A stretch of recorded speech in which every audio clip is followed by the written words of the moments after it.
লাগে পারি না ভাই।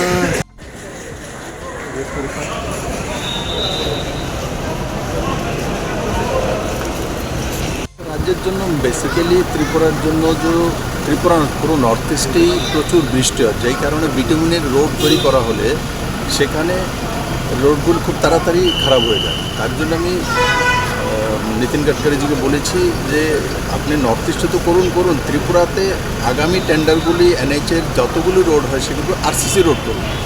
তাতে আর মেনটেন্যান্সের দরকার পড়ে না, কমসে কম 10-15 বছর 20 বছর রোডগুলো ঠিক থাকবে। তো উনি বলে দিয়েছেন একটা কমিটি করে যে কোয়ালিটি যে কাজগুলো হয়েছে ত্রিপুরাতে সেগুলো দেখার জন্য, সেগুলো চেক করার জন্য অ্যান্ড টিম পাঠানোর জন্য, আর এখানে আগামী টেন্ডারগুলো যাতে আরসিসি রোড হয় তার জন্য নির্দেশ করেছেন। দ্বিতীয়ত লাইট হাউসটা অনেকদিন যাবৎ পেন্ডিং আছে, করোনার সময় পেন্ডিং হয়ে গেছে, কারণ লাইট হাউসের জায়গাটা আমাদের নিচু ছিল, তার মধ্যে পাইলিংয়ে প্রচুর টাকা খরচ হয়ে গেছে।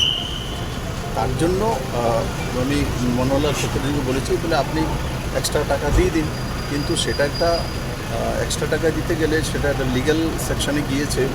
তো লিগ্যাল সেকশন থেকে ক্লিয়ারিটি আসার পর সেখানে এক্সট্রা টাকাটা দিয়ে দিলে লাইট হাউসটা করিয়ে গেলে 1000 মানুষের, গরিব মানুষের ঘর হয়ে যাবে।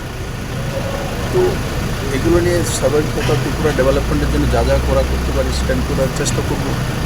Thank you.